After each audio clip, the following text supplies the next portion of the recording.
Something alarming is happening worldwide. From the US to the Middle East, from Africa to Europe, women's rights are slipping backward. The progress of decades is suddenly under attack. And shockingly, much of the battle is unfolding on social media. We are feminists and we want equality. That's why we find it super offensive if a man were to ask us to stay at home and cook and clean. Okay, yeah, because women can do anything now. We can work, we can stay at home, we can even make an OnlyFans, and people are supposed to... According to recent data, global gender equality is moving in reverse. The report warns that at this rate, it could take over 300 years before women truly gain equal rights worldwide. Women's safety, education, and job opportunities are declining even in countries once seen as progressive, and online, hate against women activists is spiking like never before.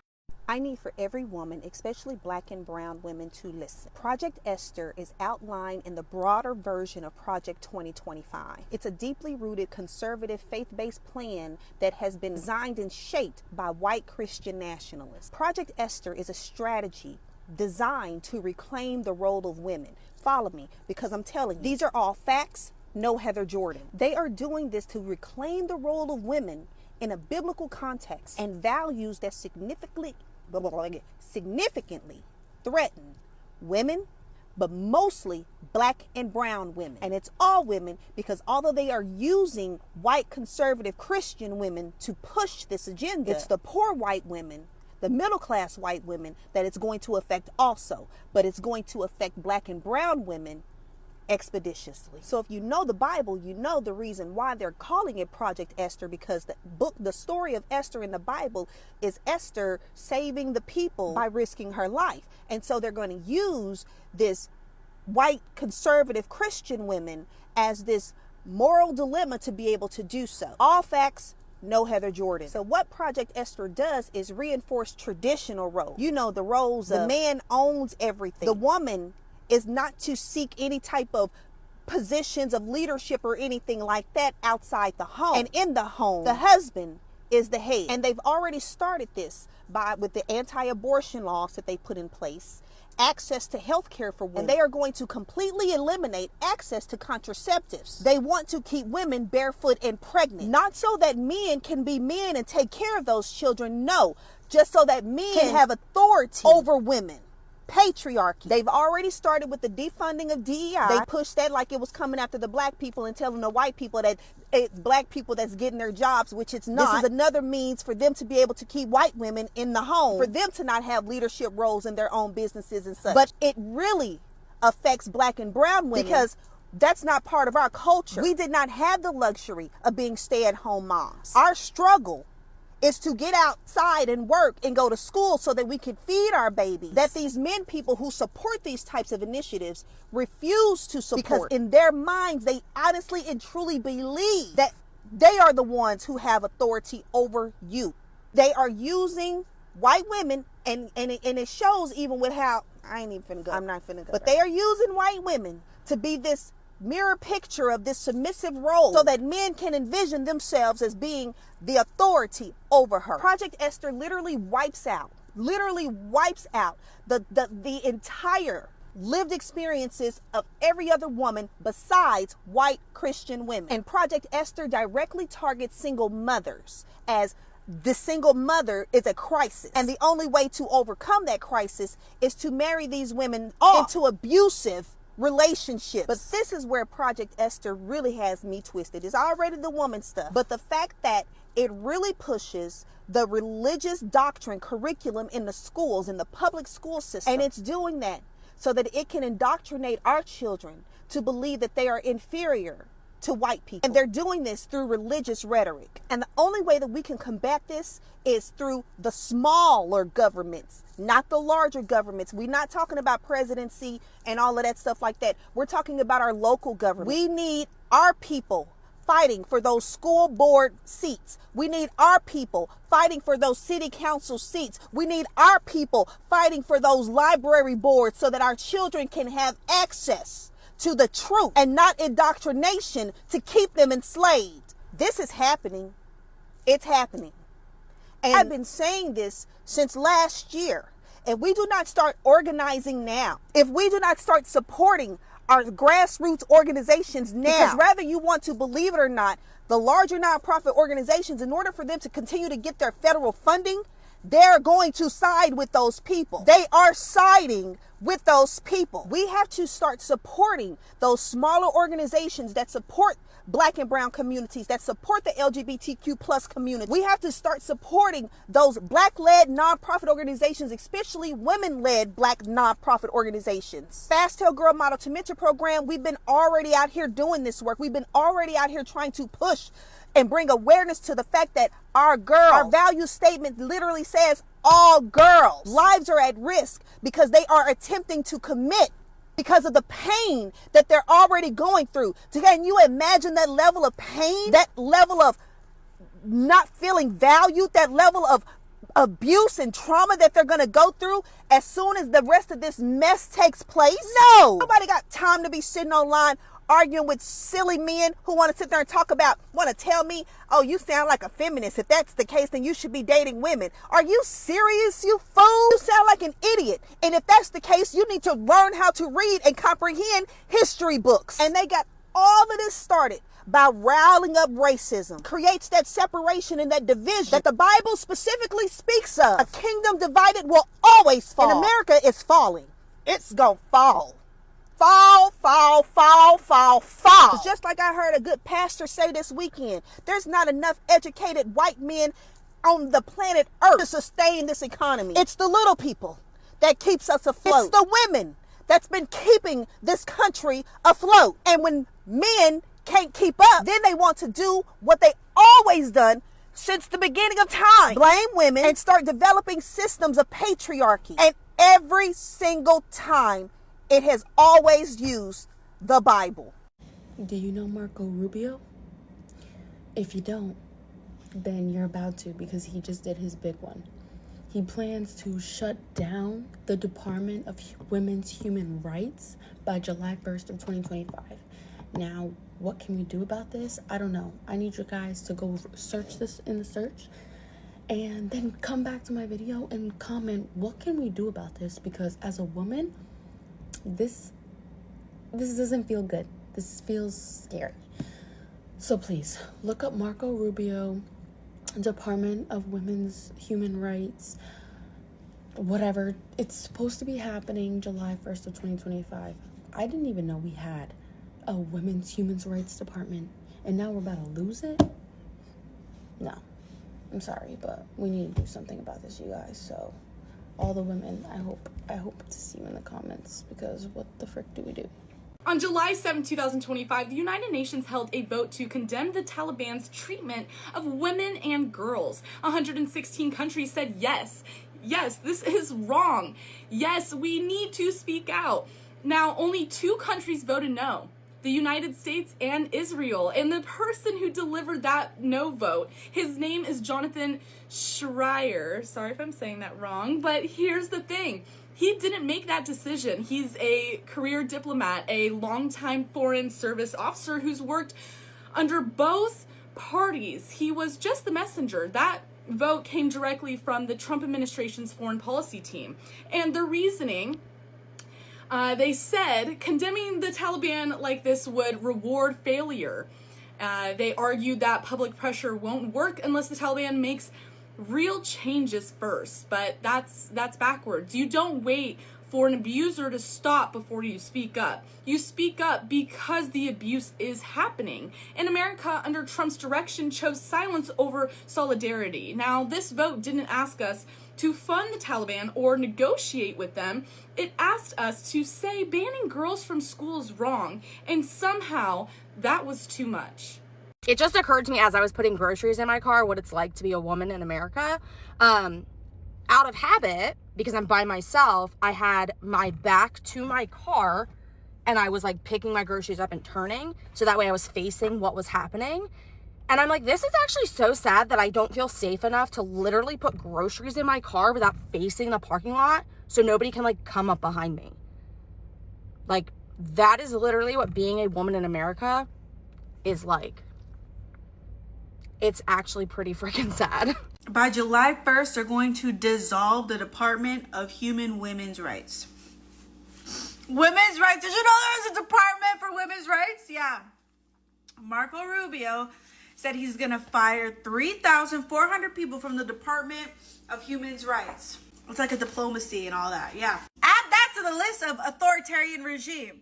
Because all I want to say is that they don't really give a damn about what did they say? All I want to say is that they don't really give a fuck about us, but you already knew that. What did Michael Jackson say? That's what I was thinking, ho. Who the fuck said that, bitch? So fucking loud. We won't go back ever. What are we not going back to? We're not going back to the past where women had no rights. Ever, ever, ever. An old man literally just stopped me and said, I don't mean to be rude, but you are absolutely gorgeous. And I looked at him and I was like, and I just turned around. He just outwardly said that I'm absolutely gorgeous, which is just like so unnecessary. It's weird. Ew. Oh, I'm just a girl. A man respectfully complimented you and your first instinct was to go online and bash him. No, this is not just being a girl, this is being an entitled and delusional one. Something a lot of women should have learned in their younger years is that a compliment isn't harassment. You're not being oppressed because someone finds you attractive. This is why a majority of men have stopped approaching women, because as soon as a man speaks, an emotionally unstable woman turns it into content. You act like you're being hunted, as if basic human interaction with a man is trafficking. Little newsflash, you're not some intimidating, high-valued woman, you're just rude and your mom probably never taught you manners. Meanwhile, on TikTok, the TradWife movement is booming, glorifying submission as self-love. But critics warn it romanticizes inequality, turning nostalgia into quiet resistance against feminism. This TradWife is slowly becoming the most hated TikTok influencer. Ladies, let's wear clothes, let's dress like women. This is SD Williams, and she has all the internet ready to pounce. She's one of the pioneers of the TradWife movement, which inspires women to go back into the home and uphold the traditional gender roles. She's known for her specific style, as she's always dressed as a pinup girl from the 1950s, perfectly encapsulating what it means to be a traditional homemaker. And I'm gonna make pumpkin bread, so make it with me, featuring my Marilyn Monroe dress. As such, Esty cooks and cleans for her husband, Connor, and always presents herself as the perfect wife, which he can be proud to have. And in return for looking after him and the family, Connor is the breadwinner, which means he's the only one that works and brings money home. In fact, Esty used to be a very normal college girl who was pursuing a degree in meteorology, but decided to drop out when she got married. However, when I decide I want to drop out of college and become a traditional wife, and my only goal in life is to be an amazing wife and mother, that's when eyebrows seem to raise.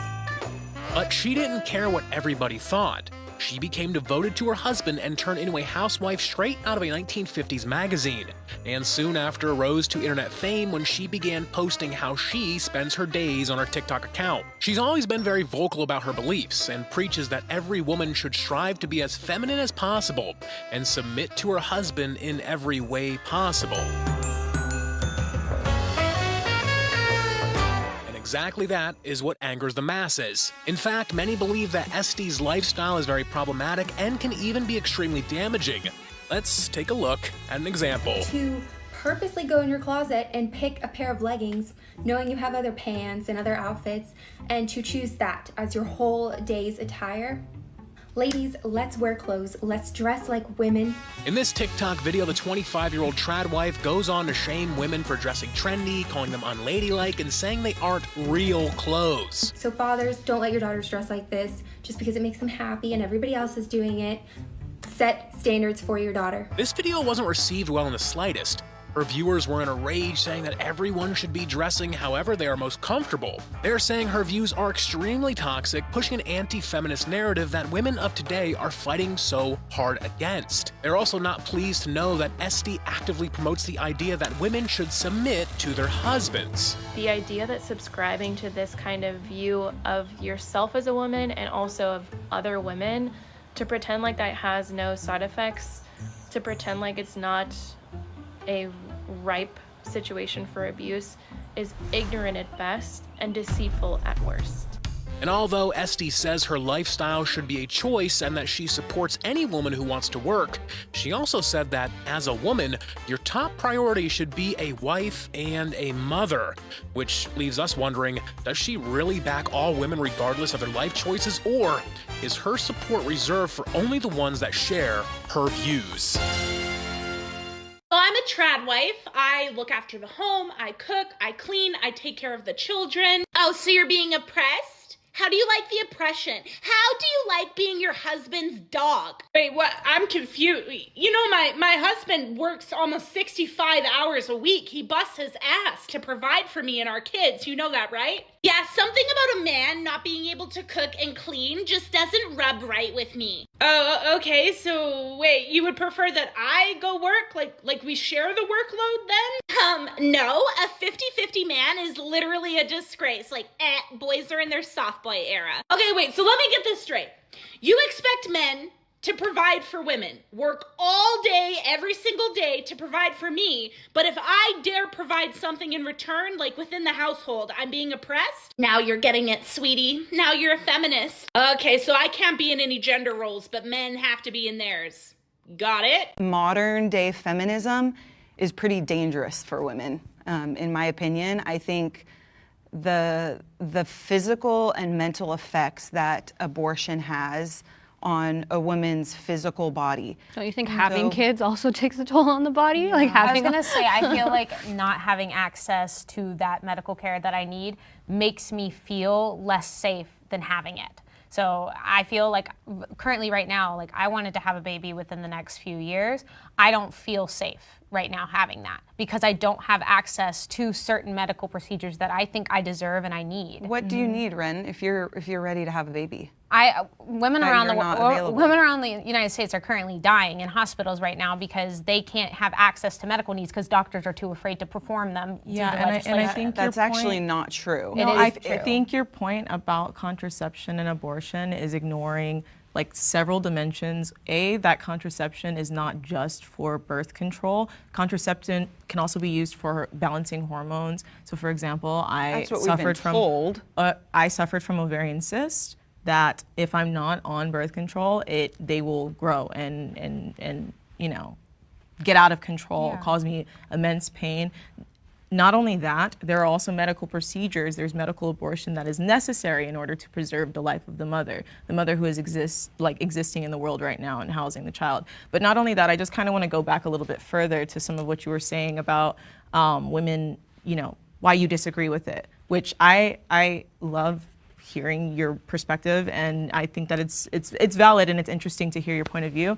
But I think that if you, going back to happiness per se, pre and post feminism, take, for example, there's so many women who I hear who will go back and, you know, look at their grandmother, their great grandmother who was around in like, say, like the 40s, 50s or before, and they'll see, okay, well, my grandparents, they're 20 years apart. My grandmother was married at 14 years old and had 12 kids.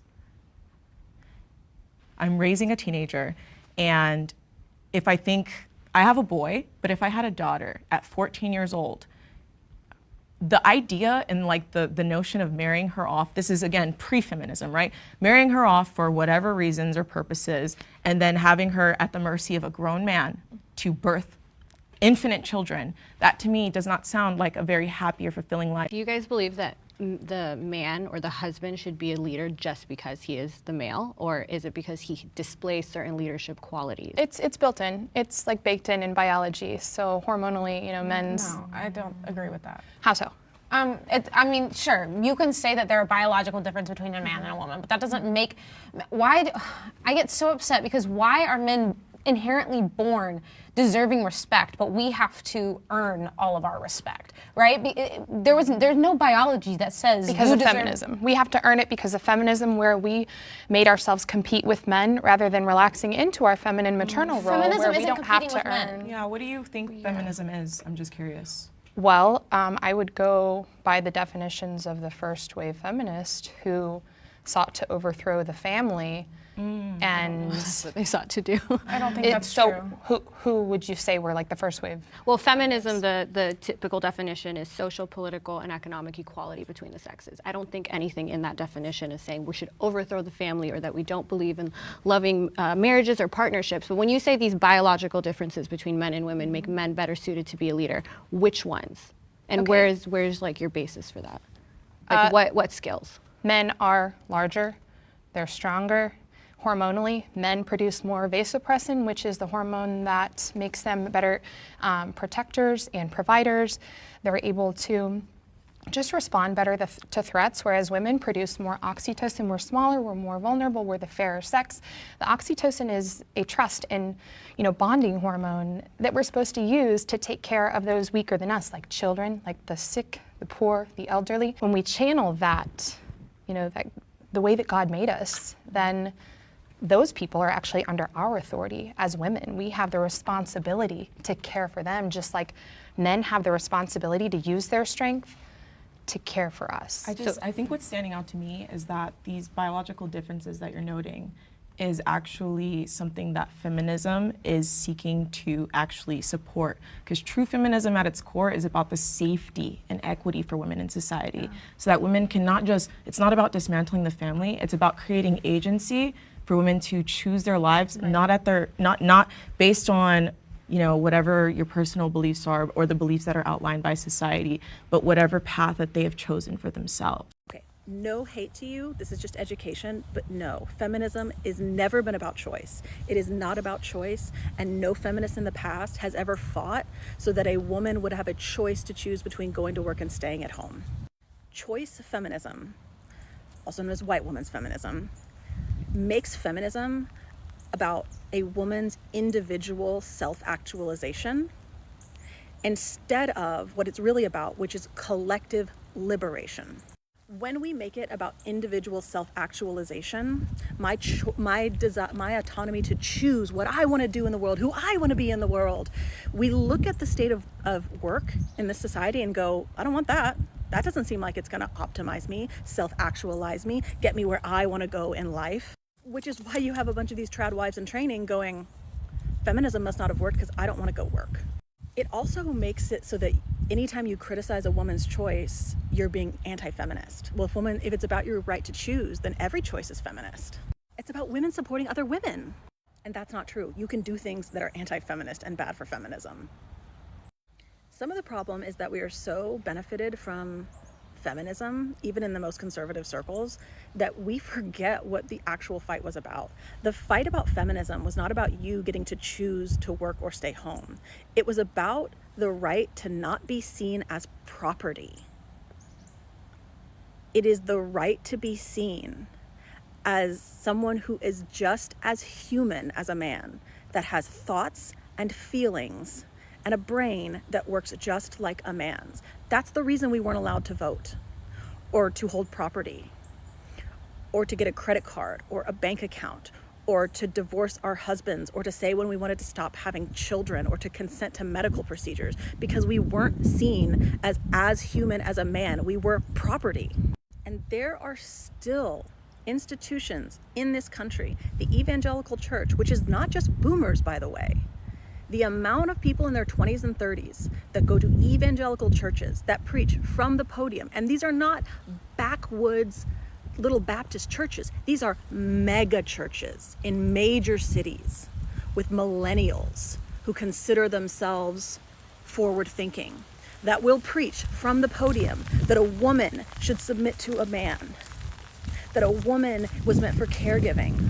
And they'll try to dress it up by saying that we should always respect women and treat women with dignity, and she's still an important part of the decision-making process, but ultimately the man should lead. Because why? Because he just didn't make women that way. He just didn't make women that way. They're just not meant to lead and make those choices. A man was meant, this is still being taught in evangelical churches and evangelical seminaries. And those people go to law school and become politicians and write our laws. Feminism is about the opposite of choice. You do not have the choice to treat me as if I'm not human. You do not have the choice to legislate laws about me as if I am not an autonomous human with the same autonomy as you. You do not have the choice to preach from the pulpit that a woman is made differently without the capacity to lead like a man. You do not get the choice to pay me differently. You do not get the choice to say whether or not I participate in political life. You don't get that choice over me. And behind it all, economics. When life gets harder, women often pay first. Job cuts, unpaid care work, rising costs, forcing many back into dependence. It's not just cultural, it's strategic. We are feminists and we want equality. That's why we find it super offensive if a man were to ask us to stay at home and cook and clean. Okay, yeah, because women can do anything now. We can work, we can stay at home, we can even make an OnlyFans, and people are supposed to be okay with that, right? Yes, my body, my choice stops shoving women into traditional gender roles. All right, I can agree with you there. So men, we're no longer expecting them to provide. Excuse me? Like, it's not the 1950s anymore. Women don't have to stay home and be like homemakers. So men, they don't have to be breadwinners, right? Oh, I get it. You're supporting men being in their soft boy era. That's it? You want us to pamper men? No, I'm just confused as to why we still expect a man from the 1950s while disrespecting them like a 2025 woman. Do you think women should be barefoot and pregnant? No, I just don't think we should be calling men misogynistic for putting us in gender roles while we continue to push men into theirs. Okay, that's it. I'm a victim! And as you've grown accustomed to my presentations over my 34 years in South Florida newscasts, confidently, I went on TV and I told you, it's going to turn. You don't need to worry. It is going to turn.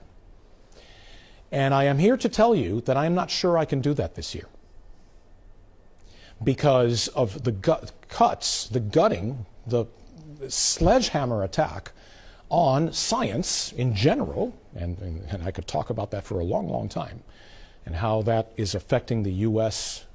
Leadership in science over many years, and how we're losing that leadership, and this is a multi-generational impact on science in this country, all right?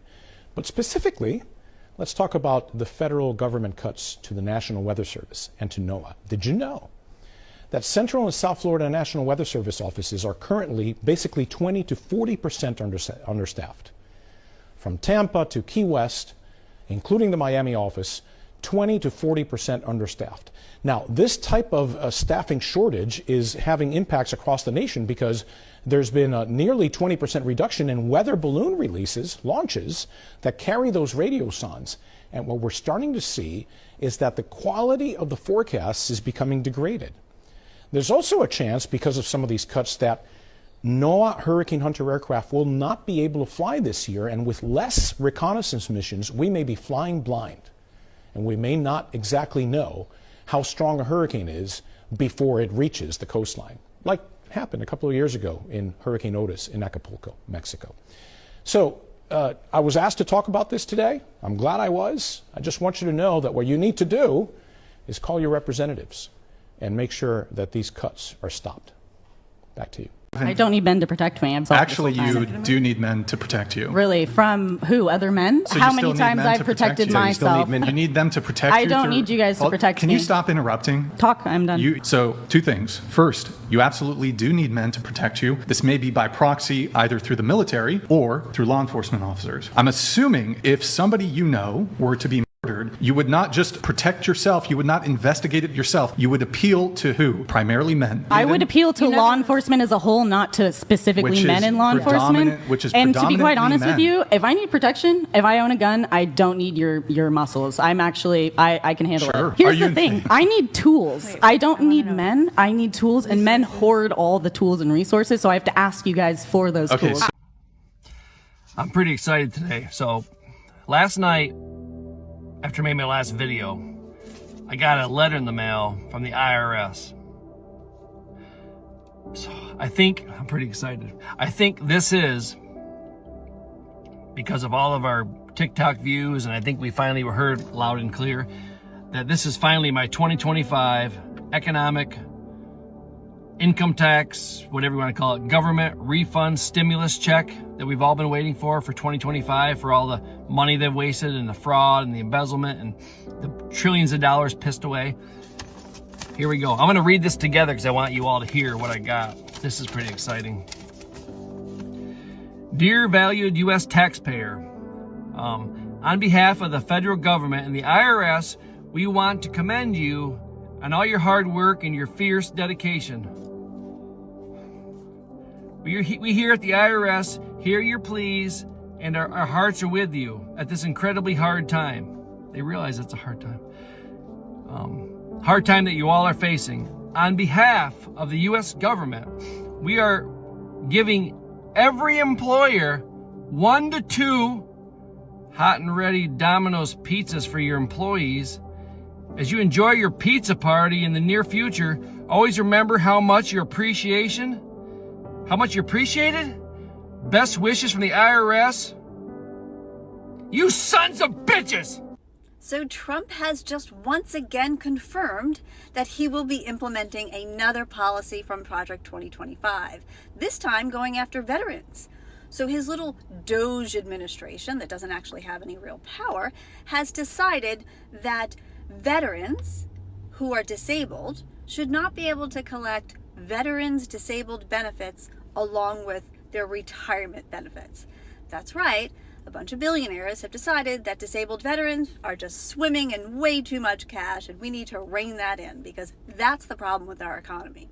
So if you have given your life, dedicated your life to serving the United States, and you became disabled, they don't think that you deserve retirement benefits on top of your disability benefits.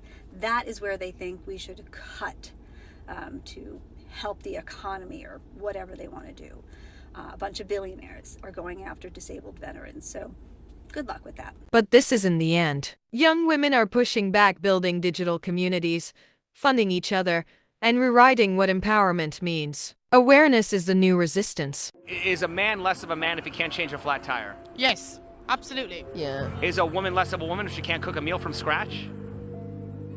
We're biased, we're women. No, that's not a good answer. Do you believe we're in a transitional phase between women being old-fashioned and being independent? Yes, we're already there. If so, what are we transitioning to? Feminism. I hope we're transitioning to women and men being equal. We're transitioning into a lot of women being cat ladies. Do you think a woman would be welcomed at a women's march if she's pro-life or has traditional values? Nope. So do feminists really care Not about all nowadays. women or just the women who agree with them? Feminists do not care about women. So is it really about women's choice? No, because it's not allowing each individual woman to decide for herself. It's not respecting each individual woman. It's conforming to a propaganda. Okay, this is a crash out post. I'm currently crashing out. Sorry in advance. Women, do not get married and have kids unless you plan on and are capable of becoming a single mom. Because 9 times out of 10, 8 times out of 10, I don't know, statistically high, that's probably what's going to happen to you. Now, I love being a mom. I really do. And in fact, I quite enjoy most of the time being a single mom. This shit is not fair. The world is not set up for single moms. You will struggle. I don't care what job you have. I don't care how much you get paid. Especially in this economy right now, okay? The world is not set up for single mothers. It will be fucking hard. It will test you in ways that you didn't know that you could even be tested. You will have to fight for those kids, most likely. You will have to fight for those kids. You will have to wake up every morning and question, just real talk, if motherhood is really something that you want anymore, because these men make it so hard. They make it so hard to be a mom. They take away all of the tender moments of motherhood that you could have had, but you were stuck in survival mode. So you didn't even really get to enjoy it. You're just fucking surviving, trying to raise these kids, trying to do the best you can. Then you get $250 a month. What the fuck? That is pennies. That is the gas money it is taking me to drop them off at their father's house and pick them back up. $250 a month. And my ex is a nurse. $250 a month. I'm sorry. Oh, I don't even know if I'm gonna post this. These men will take everything from you. They will promise you so much. They will promise you so much. And it will feel great at first. It will feel peaceful at first. And for some fucking reason, when you have their child, they will abandon you. They will discard you. Even if they don't cheat, even if they don't do anything significant, they'll emotionally turn away from you to the point where you leave. I left. I can't be in that. It is not what we were promised. It is not what you think it is. I promise you. I promise you. And before you come on here and say, oh, well, my situation's not like that, good for you, honey. You are in the 1% of women that are very lucky, because the rest of us don't have that. And the rest of us become single moms. And it sucks, because all I wanted was to be a mom. I love being a mom. But the best parts of my motherhood were taken from me. And in fact, the first time I got pregnant, the man said he couldn't have kids, and then fought me in court for 5 years. Fought me in court for 5 years to take away my son that he claimed in the beginning he wasn't even capable of producing, because he didn't want to wrap it up at first. Yeah. Yep. I can't handle it. I can't handle this. I can't handle men anymore. Y'all are liars. You lie to women. You promise us a lot. We are objects to you. We are things that you put on your shelf. I am a human being, and my life is forever changed. My life is forever changed. I will never be the same. My youth was stolen from me. I had to put my boots on the ground and become a single mom at 21 years old. I didn't get to live. I didn't get to live. I didn't. My life is not what I wanted it to be. Not even close. But I love being a mom. I'm holding space for two things at one time. Just don't date men. We are at a point in society where we are waking up to the reality of the patriarchy, which is a very real thing that I didn't used to believe in, and I fucking do now. To what men are really like. I will never see the change in men that I need to see to feel safe enough to ever date again in my entire life. It will take too long. The change that we need to see in men will take too long. It's 100, 200 years from now. So that's my life. So just don't date men. Just don't. Just focus on yourself. And don't have kids with the wrong person. And I don't know how to tell you what man is the right man, because I thought they both were. I thought they both were the right man, and they were not. A lot of women believe that there's no harm in going out on a date with men, and I'm talking just dates, right? No sex, no expectation of anything afterwards, a first date, y'all get dinner and y'all go home. Y'all probably never even see each other again if y'all don't like each other. And they would look at that situation and be like, no harm, no foul, because I didn't sleep with him. Let me just tell you, there is harm, there is foul. I think that a lot of women have not come to grasp the concept of them having social currency and the value that a man obtains from even being in proximity to a pretty woman. But men have been clocked this. Men have long understood the social currency that they gain from just having pretty women around them. And you see it in all different facets of life, even as something as simple as the club. The guys want the pretty girls in the section with them, right? What are they truly gaining from that? Even the term trophy wife. Women are a social status to men. You'll even hear other men say that they know exactly how a man is living by looking at his wife. If she's put up, if she's well kept, if she looks good, if she shows up and shows out, he knows that that man is truly taking care of her. Just the visuals of a woman next to a man is going to be a positive thing for him. And this is before we even get into the Snapple facts about married men making more money on average. Right? They're able to move up in their careers faster and make more money because they're seen as more trustworthy just because they're married and have somebody depending on him. I want women to stop believing that just because they didn't pay for the date and they didn't give a man sex, that she didn't give anything to him during that date. Yes, she did. You are making that man look good by even sitting across the table from him. And my whole thing is, are you going to trust God to reveal your spouse or not?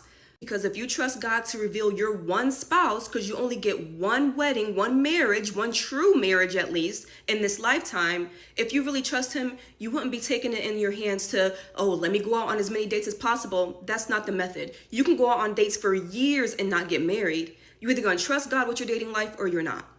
The Wall Street Journal recently came out with an article talking about the worldwide efforts to reverse the declining birth rates, and it's really interesting to look through the lens of Europe versus America. We all know that in Europe they have more socialized services like healthcare, paid paternity leave, transportation, and they also incentivize families to actually reproduce. There are tax credits, there are access to cheap loans. There was also an incentive to have zero income tax through the course of your lifetime if you choose to have children. And what they're finding, regardless of the financial incentives specifically for women to reproduce and have children, they still don't want to do it because it's more of a social choice than it is a financial choice. They also go on in the article to talk about the people that want to have children don't care about the financial incentives regardless. They will still have the children. And for people who are on the fence about having kids, the financial incentives don't encourage them to reproduce. Some of the women that were questioned and interviewed in the article talk about they wanted to finish their bachelor's degree, they wanted to own a car, they wanted to purchase a home, and then they ended up getting older and older and realizing that they don't actually want children. They like the stable life that they have built. It's a very similar concept to a lot of women deconstructing the ideas that they don't actually want to have kids. We have just been told that we want to have kids, and we have to be the ones that untangle from that. It's interesting to look at it from an American perspective as well, where in America, they aren't even incentivizing us to have children. They are just stripping our bodily autonomy away.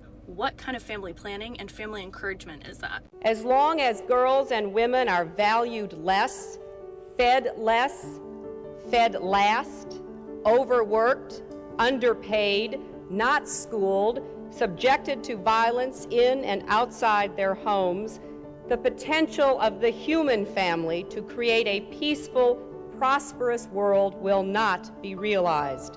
We are the primary caretakers for most of the world's children and elderly, yet much of the work we do is not valued, not by economists, not by historians, not by popular culture, not by government leaders.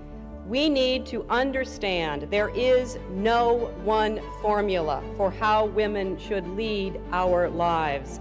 That is why we must respect the choices that each woman makes for herself and her family. Human rights are women's rights, and women's rights are human rights once and for all. This isn't just a women's issue, it's a global warning. The question is, will the next generation fight back or fade out?